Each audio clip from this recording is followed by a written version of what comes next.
On May 12, 2026, the Russian Federation successfully conducted a test launch of its RS-28 Sarmat intercontinental ballistic missile, a strategic weapon Moscow leadership claims to be the most powerful of its kind in the world. The missile, central to Kremlin messaging on nuclear deterrence, marked a renewed escalation in Russia's strategic messaging at a time of persistent geopolitical tension with NATO and Western capitals. President Vladimir Putin, speaking in televised remarks after receiving confirmation of the launch from the commander of Russia's strategic missile forces, described the test as a milestone in Moscow's defense capabilities. He said this is the most powerful missile in the world. The Sarmat missile, known in Western defense circles as Satan II, was presented as a cornerstone of Russia's nuclear modernization program, designed to replace aging Soviet-era systems and ensure strategic deterrence well into the mid-21st century.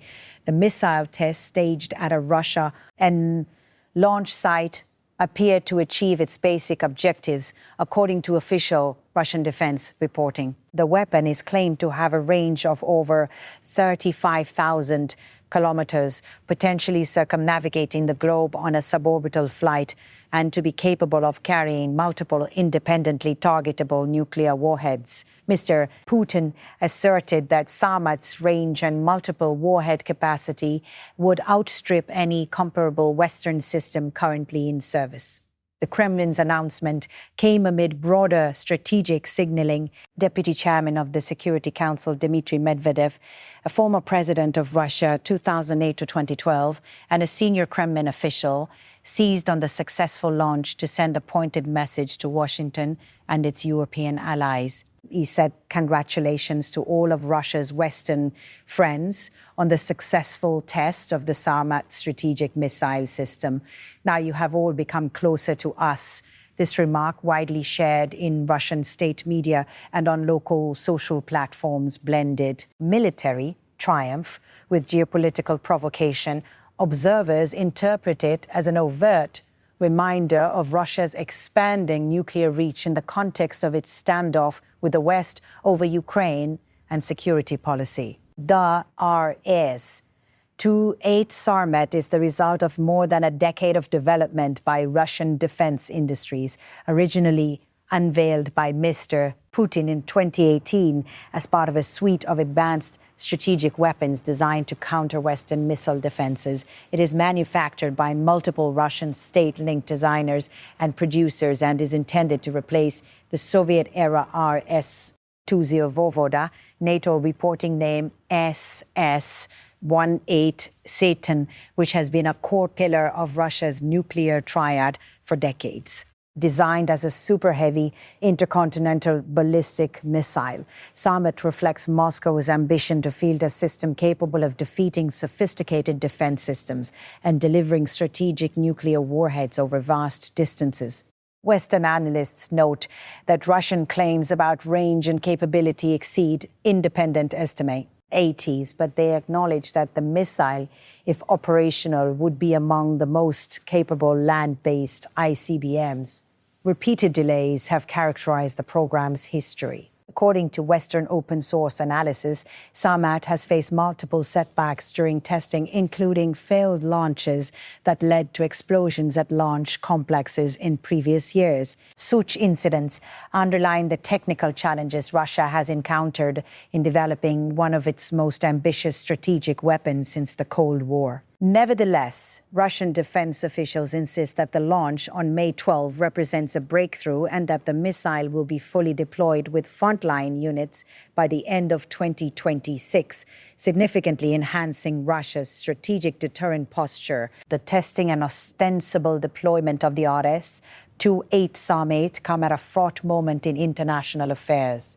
The long-standing New START nuclear arms control treaty between Russia and the United States, which formally limited the number of deployed strategic nuclear warheads and delivery systems, expired in February 2026 without renewal, with no formal caps on the two largest nuclear arsenals.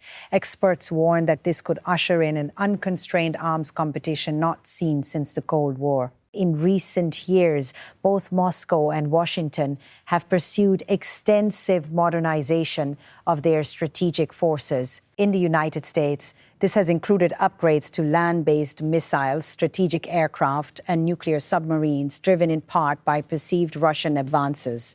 Conversely, Russia's expanding arsenal now includes a range of advanced weapons systems such as hypersonic glide vehicles, nuclear-powered underwater drones, and cruise missiles, all aimed at preserving strategic parity with the United States and deterring deeper Western involvement in conflicts such as the war in Ukraine. Against this backdrop, Mr. Medvedev's sharply worded message to Western governments' use of nuclear-related rhetoric as a tool of statecraft. Analysts interpret his tone as part of a broader strategy to use Russia's nuclear arsenal not only for deterrence, but also for coercive diplomacy, particularly in the context of hostilities in Europe. Medvedev's rise to prominence as a hawkish voice within the Russian leadership, once seen in Western capitals as a more moderate figure during his own presidency, reflects how the Kremlin's internal political dynamics have shifted since the conflict in Ukraine began in 2022. His comments, often tinged with sarcasm and direct warnings, have increasingly centered on nuclear themes and the wider struggle Moscow frames as an existential confrontation with the West. Russia's full-scale invasion of Ukraine in February 2022 dramatically reshaped the European security landscape. Since then, NATO countries, including the United States and several European allies, have supplied Ukraine with large amounts of military aid, weapons systems, and strategic support. Moscow has consistently portrayed such support as direct threats to its national security, framing Western involvement as a push toward broader confrontation. Though fighting in Ukraine remains intense, Mr. Putin has on occasion suggested that the conflict is winding down. His declaration at the Victory Day parade that the war is coming to an end, delivered in early May 2026, aimed to signal confidence in Moscow's position, even though ground combat persists. The intersection of ongoing warfare with provocative nuclear messaging complicates diplomatic efforts aimed at de-escalation. Beyond its strategic nuclear deterrent, Russia has also emphasized a range of other advanced weapons systems, including the avant-garde hypersonic glide vehicle, the Poseidon nuclear-powered underwater drone, and nuclear-powered cruise missiles such as the ballistic. These systems are designed to enhance Russia's ability to penetrate missile defenses and project power globally. Critics in Western policy circles, however, war and against taking some Russian claims at face value, noting that state narratives often accentuate capabilities for political effect. Independent assessments sometimes offer more conservative estimates of performance and highlight ongoing technical challenges in developing next-generation strategic weapons. The combination of high-profile strategic tests and hawkish rhetoric from Russian leaders has fueled concerns about nuclear risk and crisis stability. Military analysts suggest that Russia's nuclear messages are intended to shape Western decision-making, particularly regarding continued arms support to Ukraine and broader NATO policies. For NATO capitals, the implication is clear. Russia wants to reinforce the idea that any direct confrontation would carry catastrophic risks. But for many European governments, the message serves as a reminder of why extended deterrence and alliance solidarity remain core security priorities.